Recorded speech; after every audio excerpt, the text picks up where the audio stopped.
Everyone, welcome back to the Easing the Reader podcast. Season 2, The Great Hunt continues. You'd think that it was a hunting podcast, but it is not. It kind of is. We're hunting for subscribers. Yes, we are. My name is Chris Mary Hultman. With me, I have David Green. Hello. Hello. Yes, and well, the hunt is over, isn't it? Really? When we start these chapters, the hunt was kind of over, but yes, then something happened. Absolutely, it was a twist. I didn't see it. I told you that there was twists ahead. Yeah, last time. Because we said we were talking last time about that. This is very weird because the hunt. It's called the Great Hunt, but the hunt has really kind of by the time we were talking last week, the hunt was over because they had grabbed the horn of Valir already. They did. Ran has it in his sweaty box, not in his hands, but he keeps it in his little box that Loyal has a blanket over. I know, it's just so they're sitting there hiding this box under a blanket. This oak here with this big blanket is hiding it, not looking inconspicuous at all. No. But I mean, is there some news? Because what's happened, and I happened to see it, was because I follow Bleeding Cool, yes, which for a long time was the go-to place for all nerdy things. Yeah. Rich Johnson, although not very popular. Bleeding Cool. Bleeding Cool is popular, but Rich Johnston, right, is his name, the guy who runs it. I don't know. This is all news to me. This is I knew the name of the website, but I never ever read it. He's a Brit, actually, and I think he had a bad reputation because people felt that he, I don't know, fudged some facts or was very kind of like opinionated, because he's very much like, I mean, he comes from like the British tabloid press from the beginning, so a lot of Americans were feeling like, is this really newsworthy news? Well, it's I'm going to say something that's going to blow your mind now. All British people do not know each other. No. There's a lot of people in the British, if you take the British Isles as a whole, there's about 70 million people there. So, it only looks small on the map. And where I'm on my little island of Ireland, of all 5 million of us, it's still quite a lot of people. Yeah. 5 million people is not, it's quite a lot. Well, I just figured that you might have known that he was a Brit, seeing as that was called Bleeding Cool. I avoided tabloid newspapers as well as much as I could. So I wouldn't, if he worked for someone like the Sun or the Daily Star or the Mirror, I would not know. I think he might have done the wrestling pages in the Sun. It's like the only. No, that is not for me. It's weird that not reputable paper, but a newspaper at all would have like a wrestling section. That is weird, isn't it? It is really weird. Anyway, that's a teaser showed up. It did. Bleeding Cool are very, very excited about the Wheel of Time. Good, so they should be. I'm very excited about it. I don't mind telling you this news. Yeah. I'm very excited about it.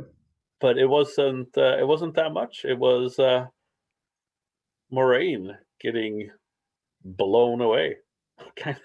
Well, blowing someone away. So something was blown. Yeah. So I think it was. I was on a discussion with someone online about this, about like those theories about when it could be, and I think it's very clearly that it's Winter Night at the very start of the book, because it's obviously something that we don't see in the book. We hear about it, but as an adaptation, like, it's a great way to show this is what this person can do. This is the one power. This is this bit of action. So I think it's pretty clear that it's there, because you can kind of see like there's lanterns behind her and stuff, and we saw kind of concept art of Emmons Field for Winter Night, and it kind of lines up. Plus, as well, it looks again like it's going to be some like the teaser with the dagger a few weeks ago. Yeah, It looks like it's actually stuff that's going to be in a trailer. And most companies, PR companies, will only kind of use stuff that's going to be like the first couple of episodes of a season, or like if it's a film, it's like from the first hour of a film or something. They genuinely don't use stuff from later on in the seasons. So it's going to be something that's pretty early, but it's great though because it's the first time that we've actually, seen one of the characters in yeah, costume yeah. doing the thing. Yeah. How old is Moraine supposed to be? Moraine is in her 40s, Okay.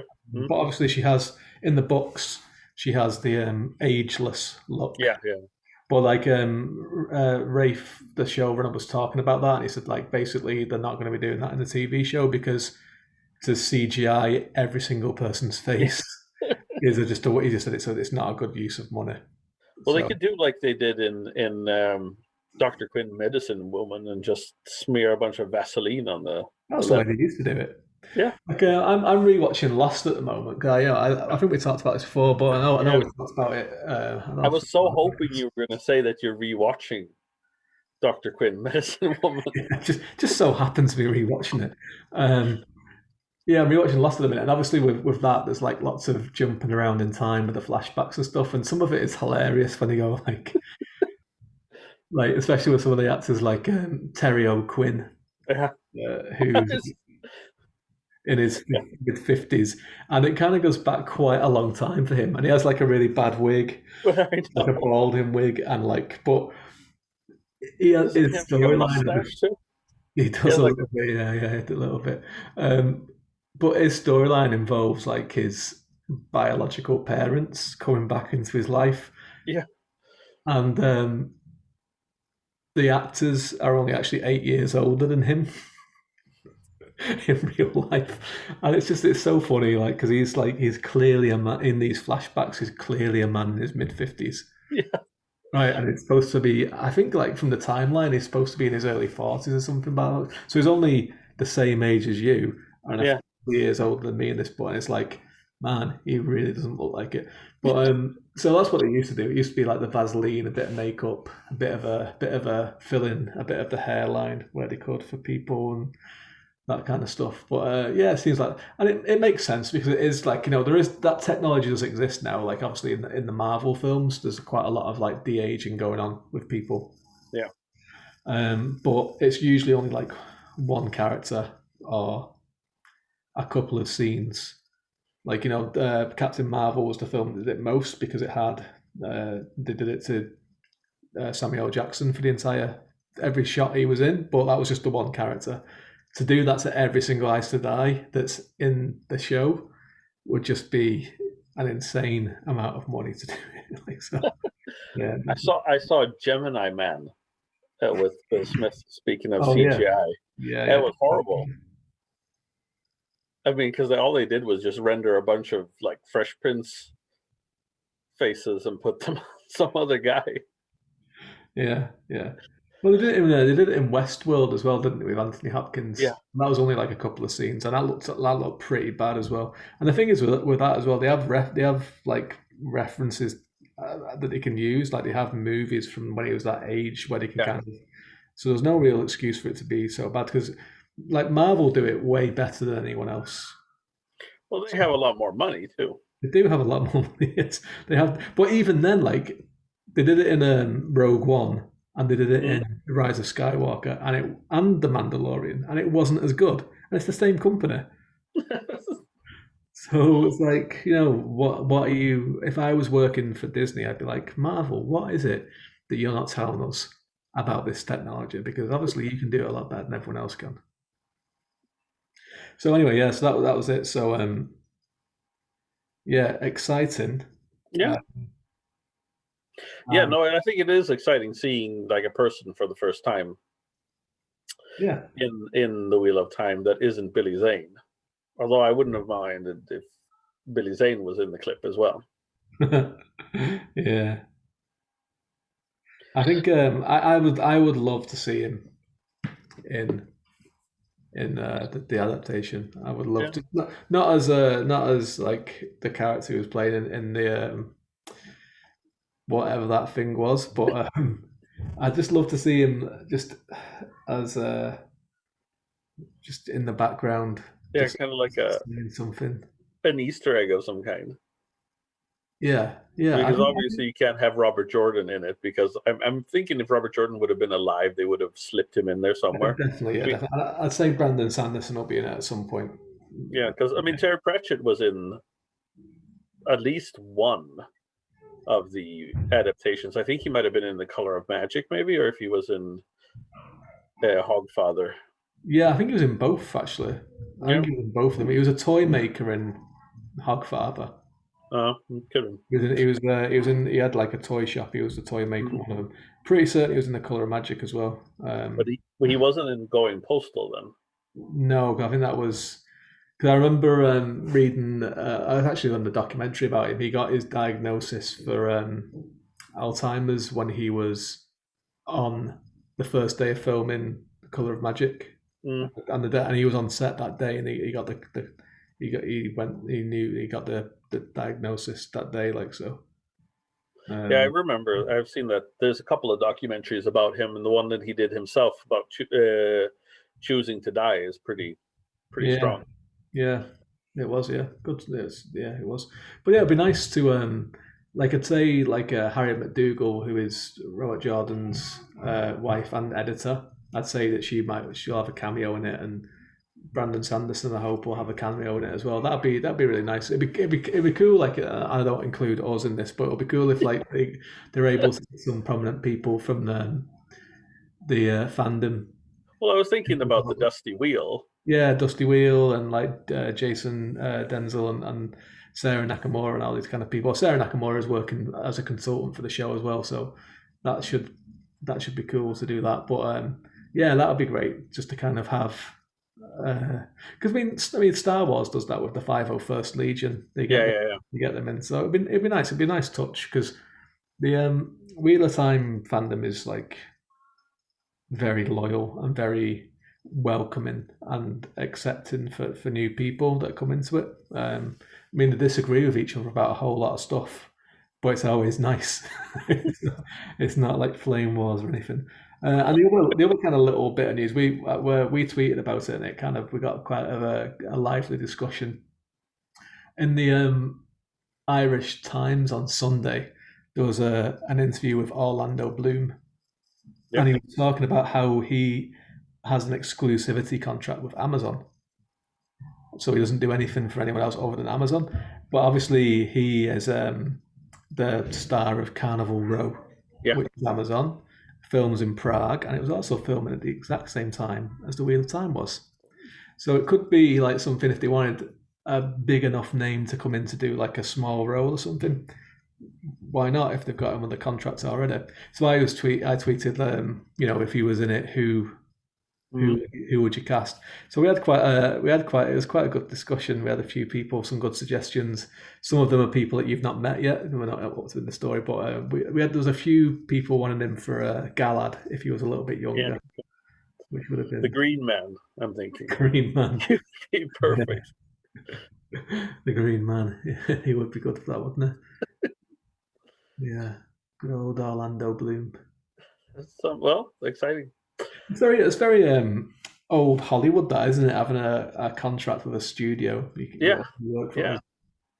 Yeah, Is that the new thing? I mean, I guess you look at. I mean, people who. I mean, because doesn't Sandler has like a contract with Netflix, yeah. You can still allows him do. to do any kind of horrible movie he wants. Yeah, yeah. He's able to make whatever he wants. He still works for other companies though, but he's able to produce whatever he wants to with them.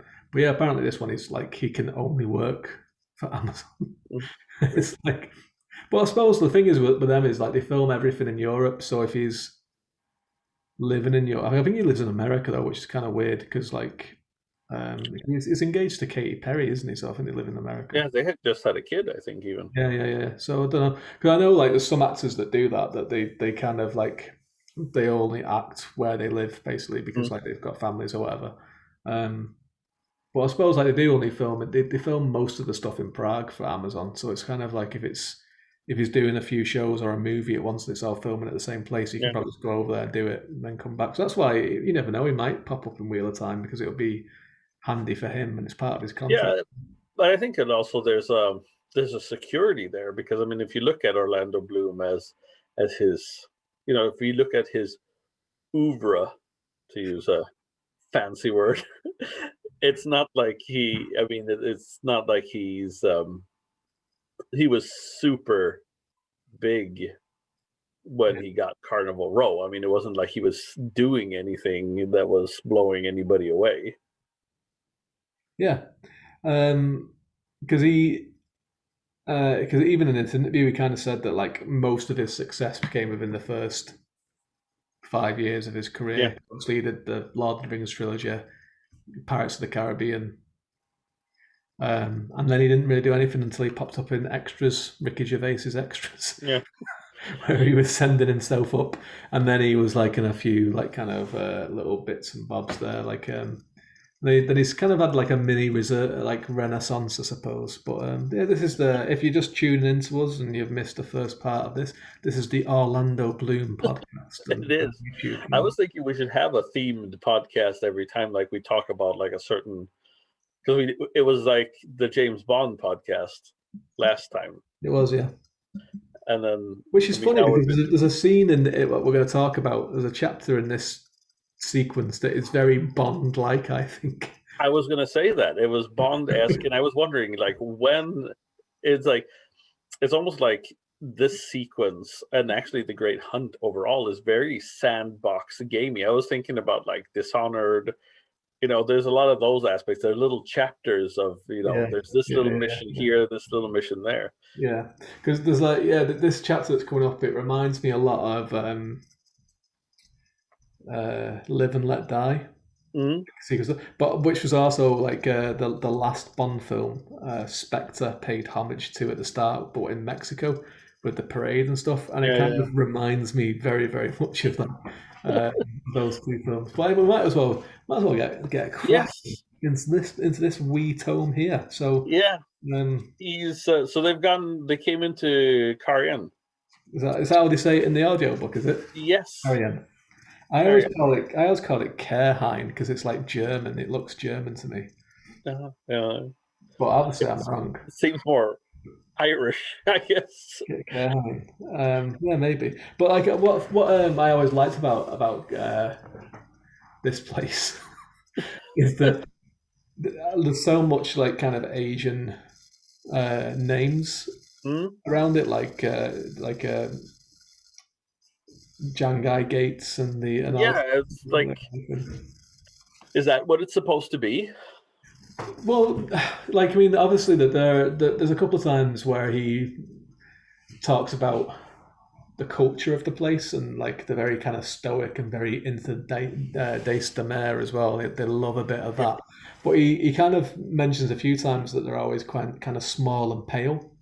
Mm, So obviously not, but like there is like a lot of like even the nearest Steadin is Steadin Shanghai, isn't it? yeah. So it's like there is this kind of that's one of the things to Wheel of Time. Like it's even like the Borderlands are all like and it seems like even with the show they're going to like a very kind of Asian look for those people, and Hmm. that's I always kind of got that from the descriptions, but then like the names aren't that kind of way. Um, Whereas like this is like the opposite. Like Yeah. the names are that way, but they're not. But like I always like the description of Carrion. Is that Carrion? Yeah. Carrion. Well, actually, it was a like a long A Carian. Carrion. Okay.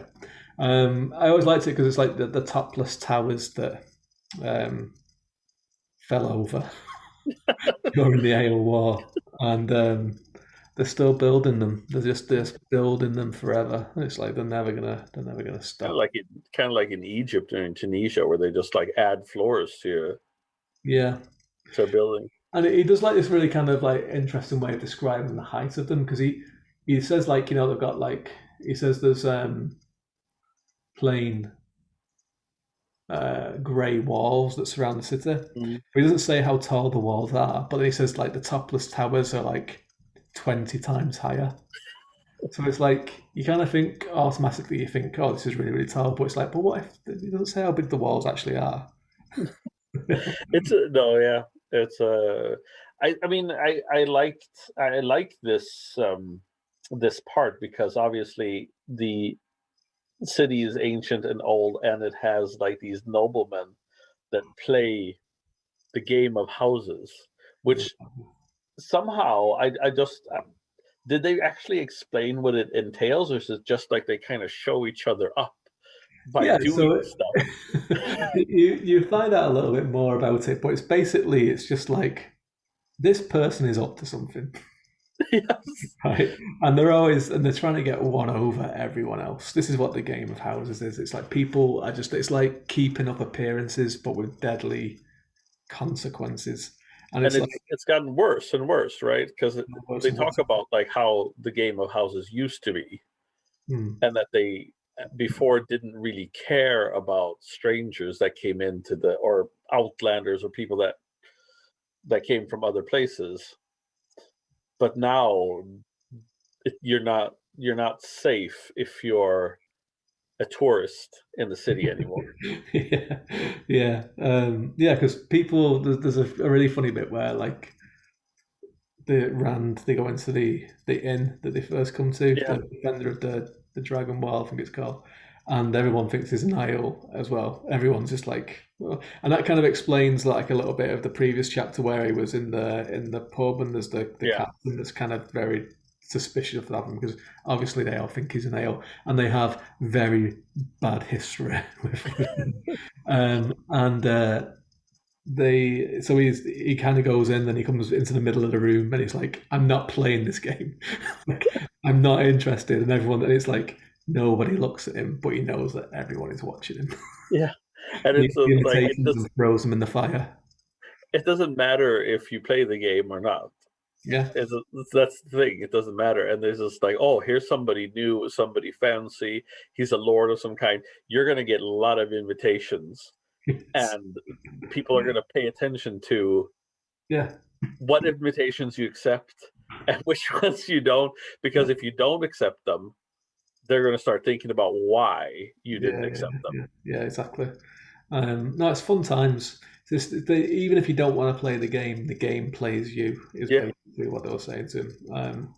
And even Tom. So when we meet, Tom is back. Yes, Tom. Rand meets him. The only thing Tom cares about is if he's got his instruments. Yes. He's like, and that his harp is out of tune. Yeah, it's like it's a good job you didn't play that because your clumsy shepherd fingers are. Like, cheers, cheers, mate. Cheers. Nice to see you too, buddy. So it's like his yeah. So we get into it, and the first bit is just Rand kind of getting into the city and finding the Yeah, there's a lot of world building there a lot to of set world the mood. building. And Uh, this is what I was talking about, like, oh, theme wise, because we I mean we oftentimes compare we've been comparing Jordan to a lot of other authors. We talked about Joe Abercrombie last and how he was not like Joe Abercrombie. But in this part, and especially the stuff that takes place in Carrion, is that it reminds me a lot of Scott Lynch's The Lies of Loch Lamora, mm, that obviously is newer, but yeah, is more of an and like a gaslight almost yeah, fantasy. yeah. Because like you have the illuminators and all that kind of stuff and everything, which is like very different for fantasy, especially of this era. Because I mean, this was 1990 as well when this came Yeah, out. Came out the same year as the Eye of the World. It was very quick release.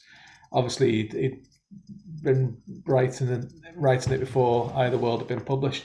But yeah, there is that kind of. It's kind of. There's almost like what we were saying just before, how it's Bondish. There's a very caper kind yes, of feel to this section. Um, and still with like kind of that Jordan kind of flourish because like he finds Tom by what in other books it would be called coincidence, but in yes, the Wheel of Time it's Tavern. Like it's Tavern nature is getting somewhere he needs to go, which is fine. He's written that and it's part of the world. That's all good. He can do it if he wants to. So then we have like that little catch up, and then Tom is like, it's weird because Tom is such a clever person, and he's talking about like the game of houses, doesn't want to get involved in it, and Rand is asking very pointed questions about prophecies and the horn and the Yeah. Caernarfon cycle. And it's quite obvious that Rand is like saying, "Hi, I'm the Dragon Reborn. How are you?" But Tom completely ignores that, and he's just like, "Oh, so you're not the one that Moraine wanted. It must have been one of the other dudes." Yes, it's like, come on, Tom. Like, come on. You should be putting these pieces together here, mate. You're Chris Hultman's favorite character. You should be getting these things. But he was disappointed that Moraine wasn't there, though. He's got a bit of a Yeah, feeling for Moraine. yeah, of course. And He's got a new girlfriend. yes, Anna.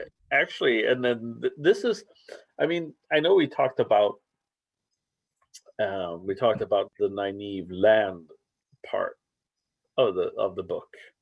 Well, last book, their Yeah. relationship or lack thereof. But this was the first time I really felt that there was like a real kind of like romantic aspect of the book. Which I is mean, funny because like we've never met this character before, no, and all of the thing has taken place off the pages. But it feels like a real, it does. It feels like a real relationship when you get it into does. it. And Like, it caught me off guard. I was just like, "Whoa, okay." Because I mean, for one, I didn't think that Tom would be interested in that. I think he's just got his music. does love his music. I mean, the thing is, like, I mean, maybe this is my kind of because I've read it so many times. It's my like um, experience of the books coloring it a little bit. But I get the impression here that like Tom, it's kind of not a dalliance or anything because he does generally have feelings for her, but he knows it's something that isn't going to last Yeah, because like he's older, she's young, she's going to be.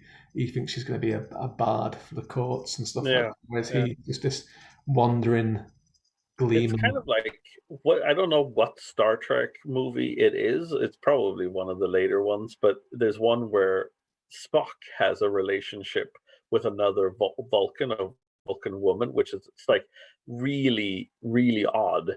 Is it the third one? Is it Search for Spock? Is it? Oh no, that's when he comes back at the No, end. this must be the fourth one then after that. The fourth one is when they're on Earth. Must be the fifth one, I is it? think it's the fifth one because they don't have the standard uniforms. They don't have those blue, yellow, red stuff. They have like an actual like real looks like a ship's mate uniform. I can't remember. But the one woman who played Rebecca in Cheers Oh yeah, is his love interest. it's the first one. Is it really? Yeah, it's the first one. Well, and in that one, there's, I guess, according to Star Trek lore, there's a part of the in the movie where Spock and this woman they go off somewhere, and according to Star Trek lore, that's when they have sex. Hmm.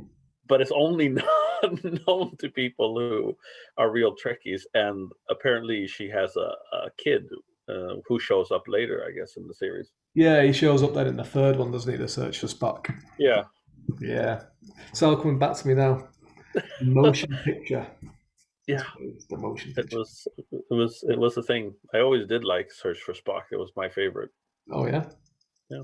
So yeah, I don't know if anyone's ever drawn parallels between Tom Merlin and Denner with Spock and his what's the name? Is it two Lockers or two I Vockers? can't remember what. But yeah, no, I don't think anyone's ever drawn those parallels, but not that I've seen. So this is why you tune into Easing the Reader for these spicy hot takes.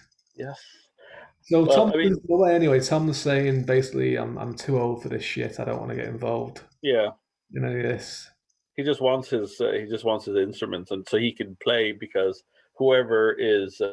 Because I mean, there's also a funny part where he's just like, "I was forced to juggle." Yeah. Yeah, he was basically following them for a little bit, wasn't Yeah, he?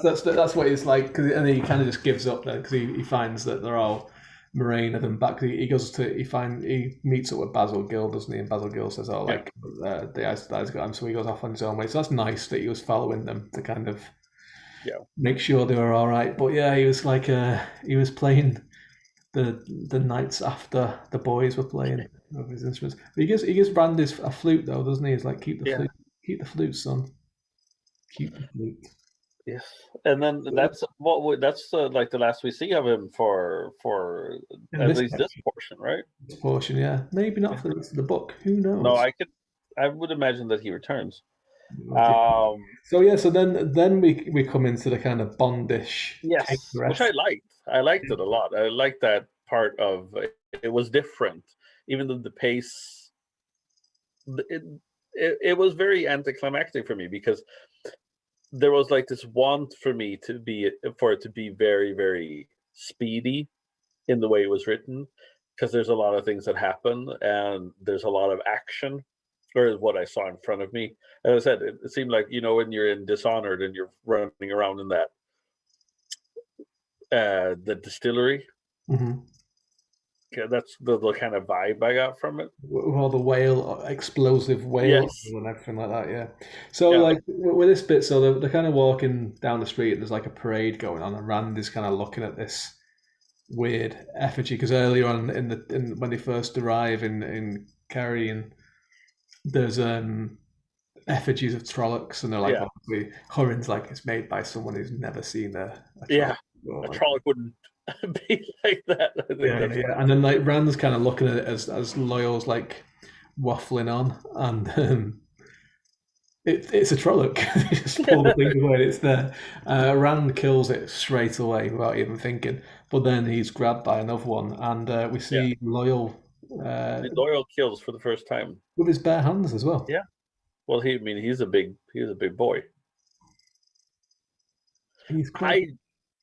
I kind of find to me I find Loyal getting more and more annoying as the story goes. Why is that?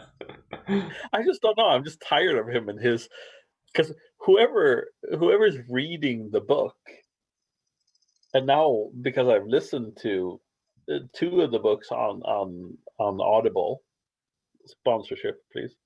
Uh, it's just like he's the person who's reading it every time Loyal is talking is just like, yes, I am an ogier.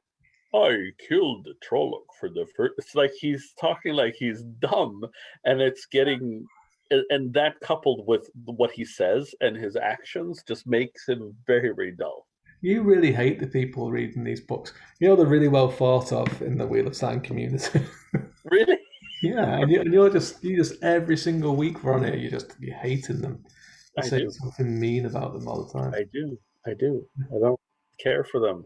I wish Stephen Pacey, who does Joe Abercrombie's books, would read them. I wish Graham Norton would read them. Yeah, well, yeah, actually, that would be I Stephen would, Fry and Graham Norton in a classic mess around would that would be do good it for me. fun. Yeah, I think Graham Norton just reading all of them. He was back when the Lord of the Rings films were being casted. I was like, if they're gonna have Tom Bombadil, it must be Yeah, Norton because that was the time when he was just doing Father Ted as well. When he was yeah. They could yeah. have Baldric be in there too, because Aldrich, he Tony did Robinson. yeah, because he did the Terry Pratchett books. You did, yeah. And the video games of Discworld, Oh, I the love first, them. the first two, that was Eric Idle. Yeah, I Yeah, remember. yeah. Good times, good times. Very So, good time. so yeah, so these Trollocs get killed, and then there's more of them. They're kind of a game of cat and mouse. Yes, I like the description of how there's this like Rand can tell that it's not an effigy because of the way the Trolloc is running.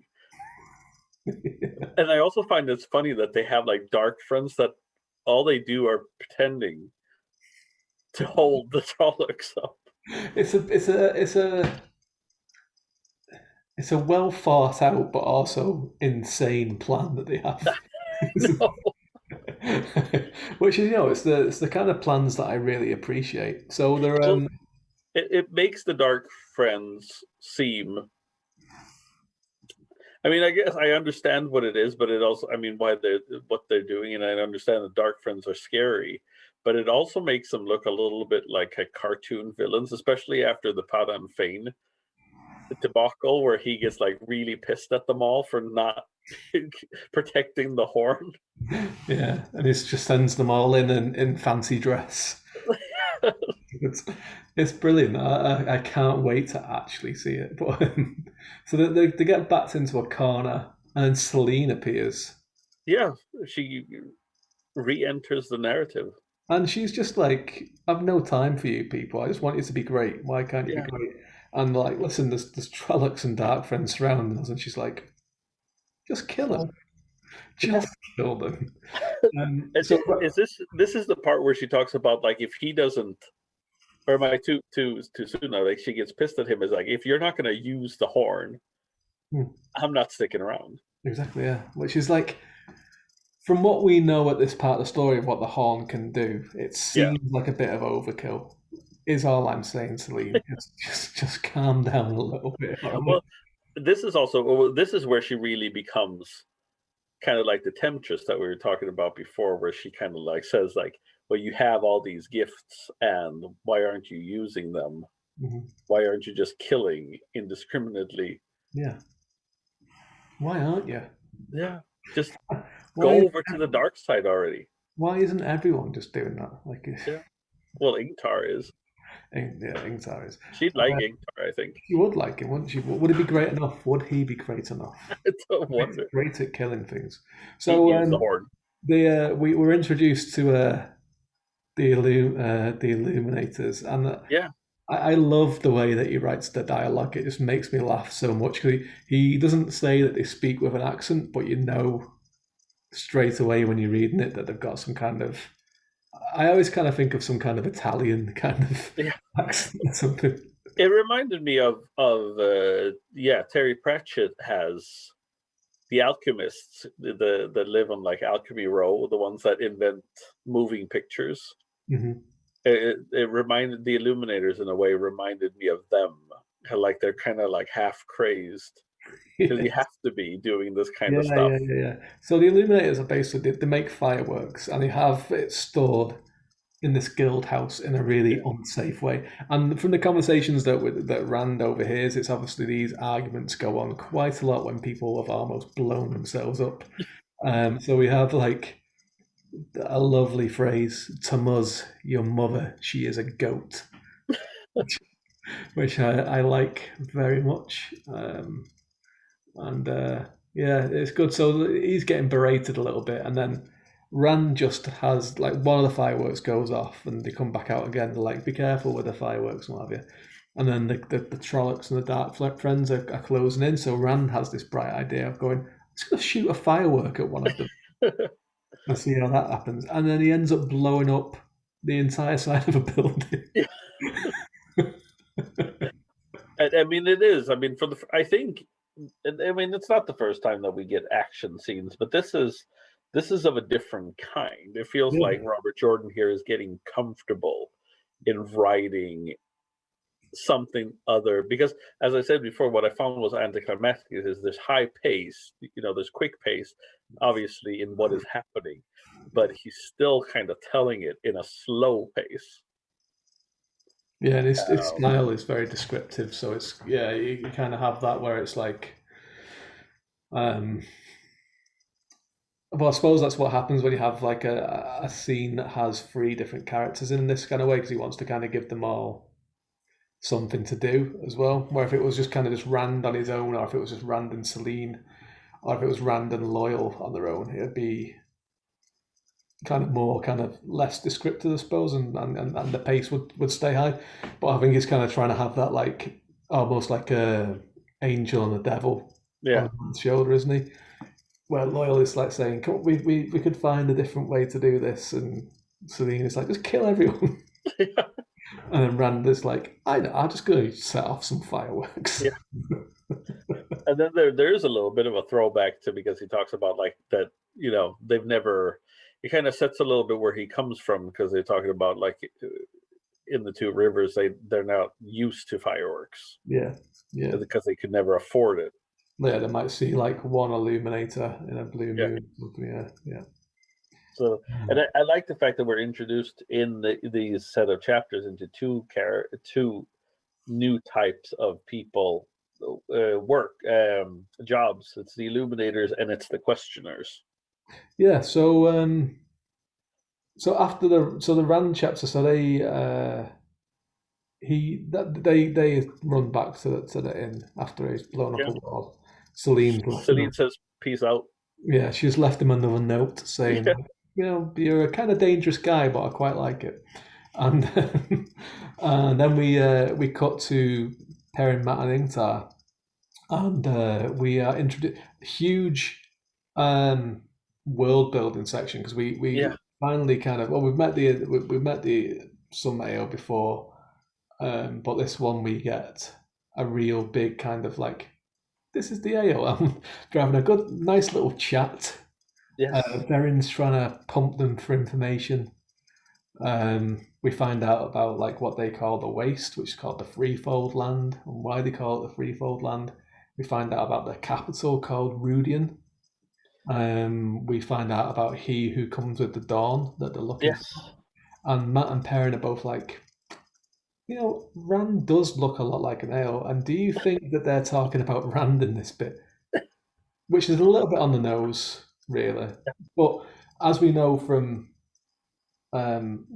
Jordan's writing style, he's not really big into mystery. No. Like he does like to kind of keep some things like there is mysteries in the Wheel of Time and there's a lot of foreshadowing, but in terms of like who the Dragon Reborn is, he's no interest in really hiding that. And No. like I'm sure that when you're reading this bit, when you were hearing about all this stuff about the ale and everything, you were kind of like, they're talking about Rand. Yeah. Yeah. Obviously.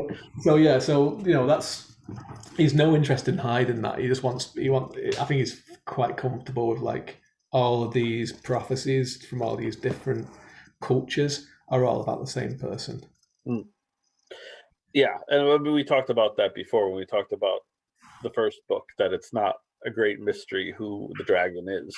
No, he's got no interest in it. No, he's got no interest in hiding it. Like it's one of those things. It's like the TV show could do it because it's easier to do if you're not going to be, because you can change the focus of the characters whenever you want to, like the focus of the scene and all that kind of stuff.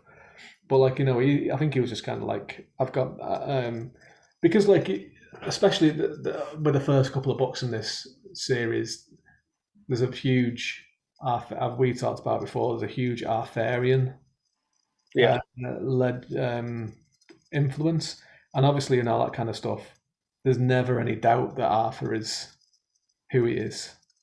No, and I mean it does, and it comes back again here because they talk about Arthur Hawkwind too, like that he's supposed to return when the land is in danger.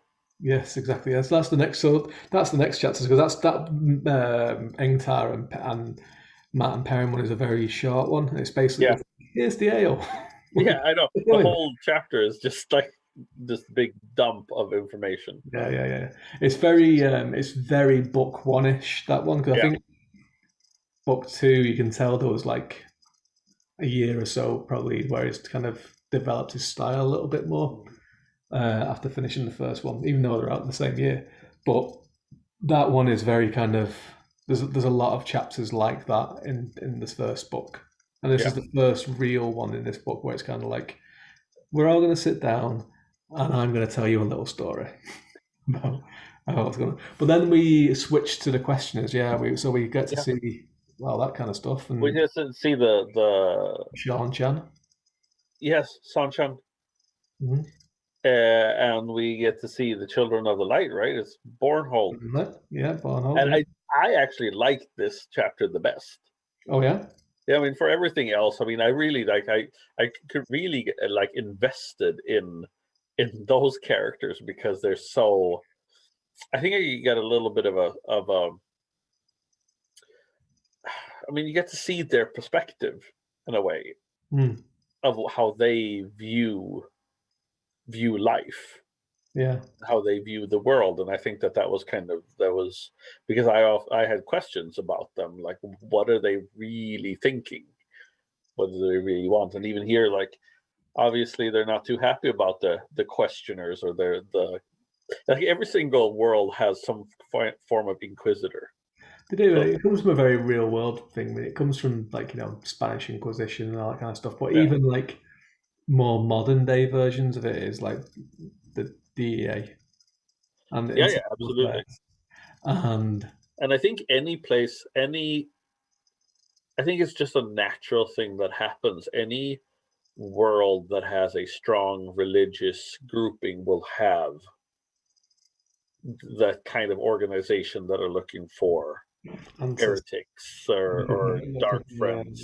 Yeah. Because Mutant Chronicles, which is a horrible movie that came out a few years ago, but was an awesome techno fantasy role playing game that the movie's based on. Mm-hmm.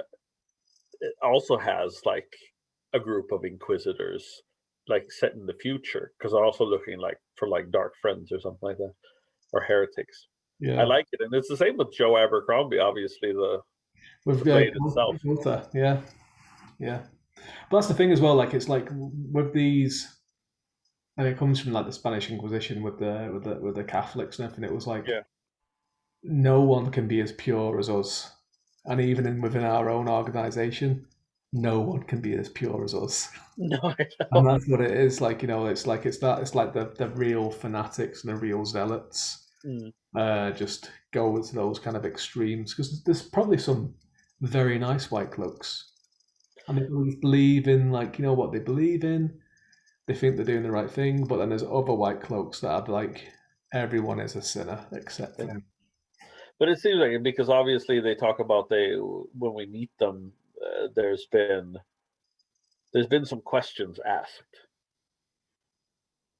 and the questioners haven't really liked the answers. Right? There's a couple of people hanging from trees. Yes, they didn't like the answers at all. No. And there's some kids that have been killed, even if I understand that Yeah, correctly, yeah, killed some and kids. that didn't go over well with some of them. I mean, it generally doesn't. No, killing kids. So, killing kids No, is killing kids is it's one of those lines that you kind of, well, you don't cross it if no. you can help it. But the questioners couldn't help themselves, That's right. obviously.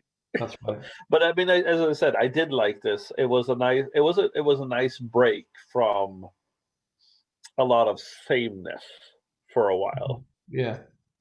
Yeah. Even when we had perspective, point of view changes from when we have it from Nynaeve's perspective, it's still kind of the same. Hmm. So I think that these, like when you see it from Padan Fane's point of view, you see it from the White Cloak's point of view. I think it's a nice break. Yeah, I mean, this is what one of the good things about the Great Hunt compared to Eye of the World is that it's a much bigger world with other things going on. Because at face value, this has nothing to do with Rand whatsoever No, or any of the characters that we've met. Um, we've heard like people talk. We've heard Thane mention Tome Head. We've seen like graffiti with it and everything, but surface level stuff. This has got nothing to do with it. It's like almost like an insurrection within the White Cloaks because like Carradine is kind of wanting to move ahead and get to Tome Head as quickly as possible, yeah. and Barnholt is trying to, and Carradine is telling that it's moving too fast and everything. And then we switch again to Bail Damon. He's back from book one. He's back again, and he's getting followed by the Shan Chan, and he's seen that they've invaded Falm and all this kind of Yeah. stuff. We get to see them. They have these like. I like their beasts. So they're ones that ride on these like reptilian things. Do you recognise reptilian beasts? Well, You may have met them in the book earlier. I was gonna say, well, obviously in Star Wars. Um, there's am I jumping the gun here? Let me just double check. Remember do you remember when Rand, Selene, and Horin and Loyal are in the other world? Yeah, yeah, yeah. He's shooting those things with his bow and arrow. Yeah, when he beats Selene. Yeah. Yeah, they're the As same. a- The same creature. oh, but Yeah. he keeps. Well, I can't remember now. Just because of that, I can't remember what he called them because he kept saying their names all the time. Grome. Grome. That's right. They were Yeah, Gromes. yeah. So there's that there, A and lot of returns in these chapters. Gromes, Tom. yeah, Yeah. and then she. So the Sean Chan are after a seal that Bail Damon has in his Mm. possession. Do you recognize the seal? Well, that I don't think I recognize. You'd have to jog my memory. So do you remember what things our heroes recovered from the Eye of the World? They got, The they got the dragon banner, yeah, the horn. the horn, and there was one other thing that they got, which broke. Oh, I don't remember. One of the Dark One seals. Okay. And so he has that. He may have one of them here, but now the Sean Chan. You know what accent the Sean Chan are supposed to have as well? No, Texan. really? Yeah. Why is that? They all have like a Texan drawl. Like it's he kind of talks about it in later on in the books. He kind of says, I mean, he doesn't even this chapter. He says that they have this. Oh, he does. He said they have this like kind of slow drawl. And one time Robert Jordan was asked about it, and he was like, "Yeah, they're supposed to sound like they're from Texas." Okay. So there you go. Well, I It's, guess you can do it's, that when it takes place in our world in the future. exactly, and they come from across the water, across the sea, Yeah, to the west. So there you go. there you go. It's a good Frontier. chapter, isn't it? It is a good chapter. It's a lot of so now those little bits in it. So not only is like it develops the plot in some ways, it brings Yeah. in something new, it expands the world, but you have these little links in there as well. So it's like these creatures Rand just met them. Oh, and Bail de Damon seems to have one of the Dark One's seals in Mm. his possession. How did he get it? Yeah.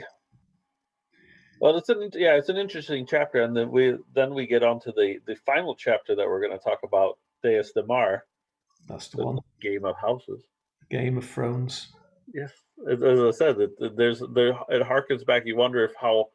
I mean, it'd be interesting to know how How much of this? influential. How much of this George Martin read? Well, yeah, George Martin and even Scott Lynch. I think there's a bigger chance that Scott Lynch might have read some of it for You'd say that Monk Lamora. you'd say that he definitely did because he would have been probably from his age. Probably would have been a young, late teenager, early young man when these were Yeah, big. So you'd say that, like, I mean, I'd say most fantasy writers have read Wheel of Time. Like, it's one of those yeah, things that was like, you know, fantasy writers of the 80s and 90s had all read Lord of the Rings, and if yeah, they yeah. hadn't, they were lying. I'm thinking that Martin probably did because I'm wondering how much fantasy Martin actually read. You'll have to ask him next time you speak to him. Yeah, I will. I mean, because I know he was. I know he did. You know, Twilight Zone. He did a lot of TV, Mm-hmm. and he's very probably steeped very much in horror, which He, isn't. he's very into his kind of staple of fantasy as well. He's more into the kind of um, medieval kind of Yeah, chivalrous knights kind of thing than uh, than most other kind of fantasy. So maybe he didn't, but the Game of Houses, Dace de Mer, and everything like that is kind of it's very kind of it's a little bit too similar, I think. yeah, yeah. Maybe he read The Great Hunt. Maybe that was the only Wheel of Time book he read. Maybe he picked it up and he's just like, yeah, this is interesting. This is fun. What's the next book like? Oh man, that's a thick book. I'm not going to read books out of that thick. Yeah, it's the next one's the shortest one. Oh really? Yeah, maybe it's the second shortest one, but it was the shortest one for a long time. Hmm. Maybe he's just like, no, I'm not reading that. Who wants to read such a long book? Who wants to do it? Who wants to read a series that hasn't finished yet? He Yeah, probably thinks of. could ask him that. Yeah. Anyway, I think this was fun. This was a very humorous chapter because this is where Rand and Loyal go. First of all, they talk about, they have their box with the horn in, but then does he go to the stable master? Yeah. And asks about Inktar and Selene. And this guy's completely like, I don't know what you're talking about. And Rand's just like, don't ask me what her house is, because I don't know. And he's just like, well, how am I supposed to know who she is? And then, and the thing is, the funny thing is though, is like probably none of them actually know who Selene is. No. For real. Like, they're all none of them are actually playing a game, but they're all kind of thinking like, what game is he playing? Yeah, because then he's like, he mentions somebody he sees somebody right in the stable. Mm-hmm. It's like, that guy's right there, and the stable master's just like, I don't know what you're talking about. I don't know who. He's not here. Yeah. Because like a few days have passed as well, and like everyone's talking about what happened at the Illuminators. And like, no one knows the truth of what happened. Rand blew it up, is what happened. And he's getting loads of invitations. Yeah, and he just throws them on the fire, and the innkeeper's just like, what are you doing? This is from the king. This is from like Lord Baffanazar. I don't know how you pronounce it, however they pronounce it, I think. I can't remember. The two most powerful people in the whole of the city. Like, what are you doing? Because then doesn't he say that he regrets, I shouldn't have thrown that on the fire, he says later. Yeah, because the innkeeper's like, you could get yourself killed for just ignoring these ones, and then Rand just walks into the common room and just throws him into the fire, and it's like, and then Rand is like, we need to leave the city. Yeah, there's a really weird part too with Huron, right, where he's just like, because I don't really get, who does Huron think that Rand is? Because he keeps calling him Lord, and he keeps bowing, and Rand just like, I'm kind of getting into this now. Yeah, so I like this. Because Rand is kind of thinking that the longer that Huron is there, he's kind of getting influenced by these people that are kind of like, you're his man, aren't you? And he's like, yes sir. And he's just he's kind of getting gaslighted into thinking that he works for Rand by all these other people. So Rand is kind of getting a bit sick of it all. And then there's a fire outside that they're in. Yeah.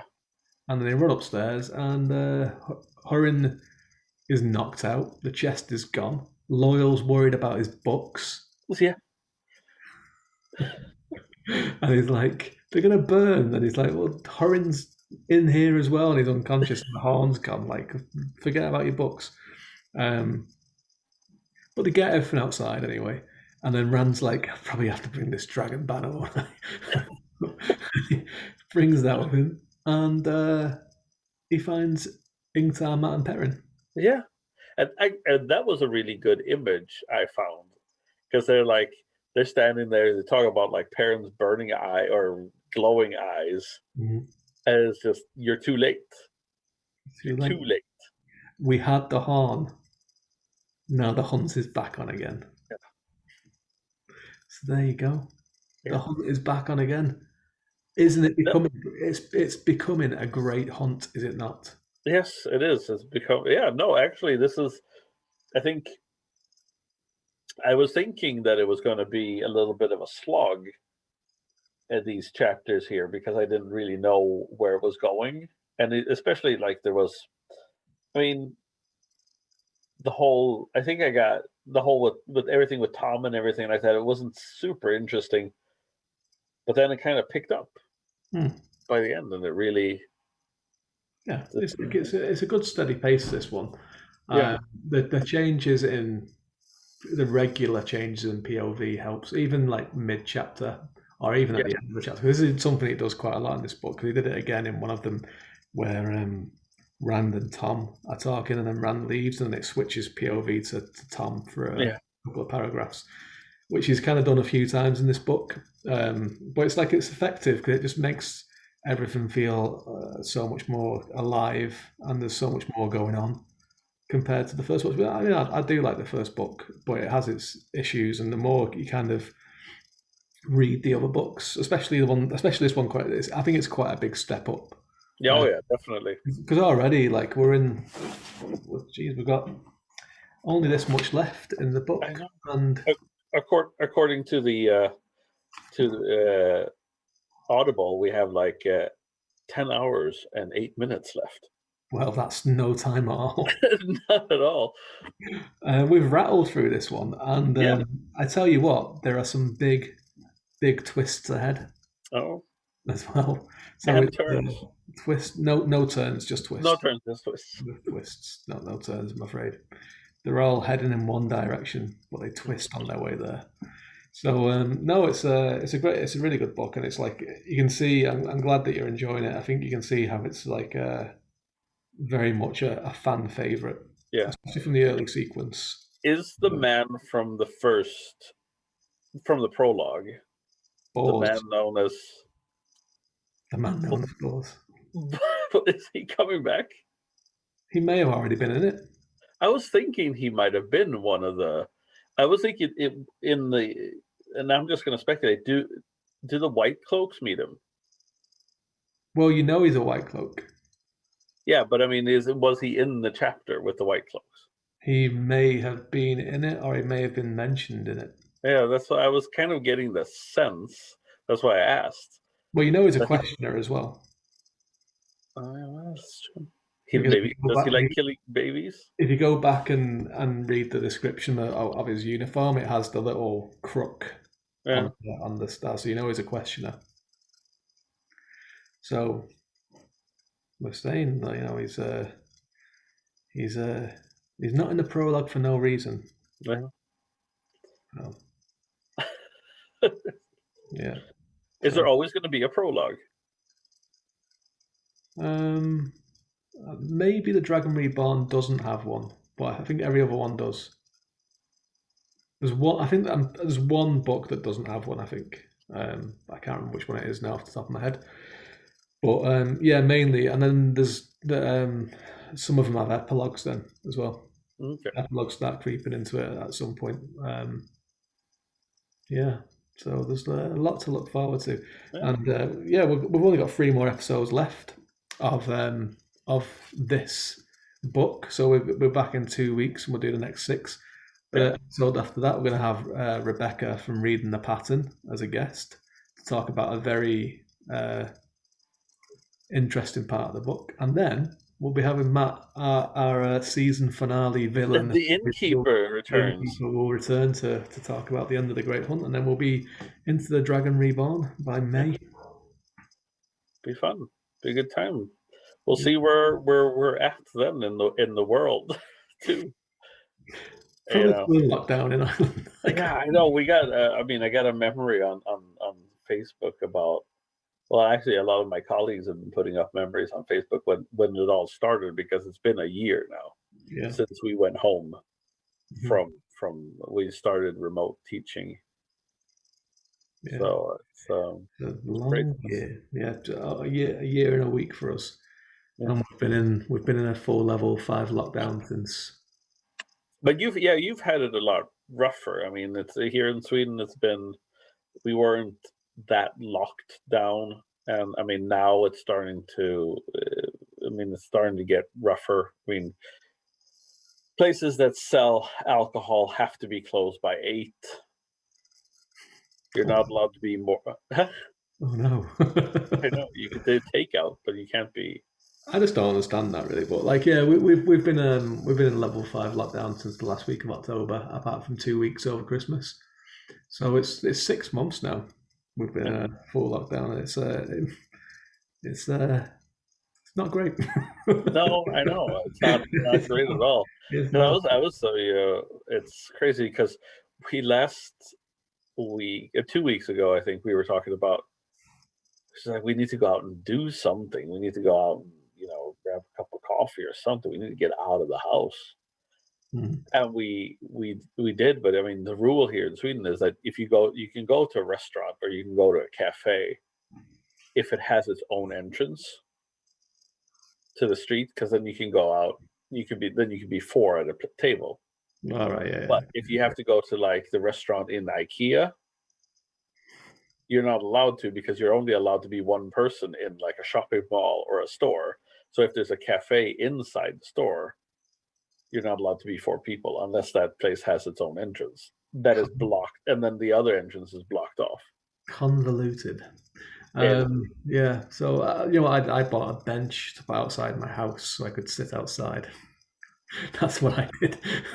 I could sit outside the front of my house, or I could sit in the garden of my house. So I have the freedom of one or the two options. That's what I did.